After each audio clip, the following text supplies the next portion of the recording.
조국 법무부 장관의 딸 동양대 표창장 위조 의혹과 관련해 검찰 수사가 속도를 내고 있습니다.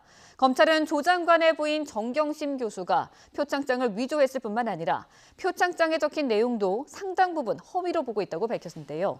또 조 장관의 해명과 달리 딸이 고려대에 들어갈 때 제1저자로 이름을 올린 논문을 학교에 제출한 정황도 드러났습니다. 취재기자 연결해서 자세한 소식 알아보겠습니다. 전준형 기자. 네, 서울중앙지검입니다. 네, 조 장관의 딸 의혹과 관련해 검찰의 수사가 속도를 내는 모습인데요. 검찰이 정경심 교수의 딸 표창장 위조 혐의에 대해 상당히 구체적인 증거들을 확보했다고요. 네, 검찰은 조 장관 인사청문회가 열리던 지난 6일 부인 정경심 교수를 딸의 표창장 위조 혐의로 재판에 넘겼는데요. 이후 수사 과정에서 구체적인 위조 시점과 방식을 특정할 수 있는 다양한 증거를 확보했다고 밝혔습니다. 검찰은 앞서 정 교수가 사용하던 사무실 컴퓨터를 압수해 위조 혐의를 뒷받침하는 구체적인 자료를 찾아낸 것으로 전해졌습니다. 특히 검찰은 딸 표창장의 상장 수여일자로 기재된 2012년 9월 7일에 위조됐을 가능성을 고려해 조사도 하지 않고 정 교수를 기소해 논란이 빚어지기도 했었는데요. 수사 과정에서 딸 표창장 파일이 서울대 의학전문대학원 입시를 준비하던 2013년에 만들어진 정황을 포착해 공소장 변경을 검토하고 있습니다. 검찰은 정 교수가 딸의 표창장 자체를 위조했을 뿐 아니라 여기에 적힌 활동 기간이나 프로그램 상당 부분이 사실과 다른 것으로 보고 있습니다. 검찰은 현재 정 교수 딸이 부산대 의전원 등에 제출했던 표창장 사본만 입수한 것으로 알려졌는데요. 검찰은 정 교수 측에 원본 제출을 요청했지만 현재까지 제출하지 않고 있다고 밝히기도 했습니다.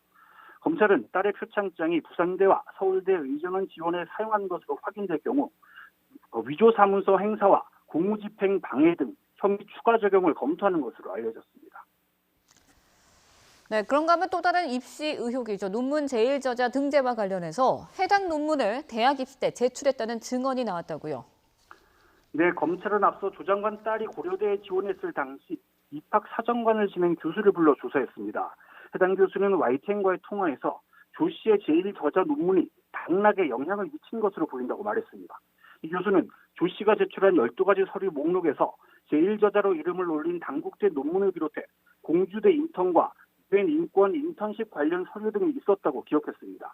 특히 논문 저자 기재는 당시 조 씨가 지원한 수시 전형의 5개 평가 항목 가운데 발전 가능성 등 2개 항목에 해당하는 주요 평가 요소였다고 설명했습니다. 세계 선도 전형의 경우 서류 평가 단계에서 대부분 지원자가 영어 실력이 뛰어나 어학 실력만으로는 변별력을 두기 어렵다는 겁니다. 때문에 논문 저자 등재와 관련해 위법 사실이 확인되면 입학 취소까지 갈 수 있는 사안이라고 말하기도 했습니다. 딸의 입시 부정 관련 의혹이 잇따르는 가운데 정 교수는 SNS에 글을 올려 사실과 추측이 섞여 있고 의혹이 사실인 양 보도돼 고통스러운 시간을 보내고 있다고 털어놨습니다.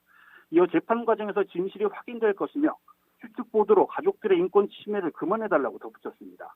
또 학교에 제출한 겸직 허가 신청서를 공개하며 학교 허가 없이 조국 가족펀드가 투자한 업체로부터 자문료를 받았다는 의혹을 적극적으로 반박하기도 했습니다. 검찰은 정 교수의 건강 상태 등을 고려해 소환 시기와 방식을 정할 것으로 보입니다. 지금까지 서울중앙지검에서 YTN 전준영입니다.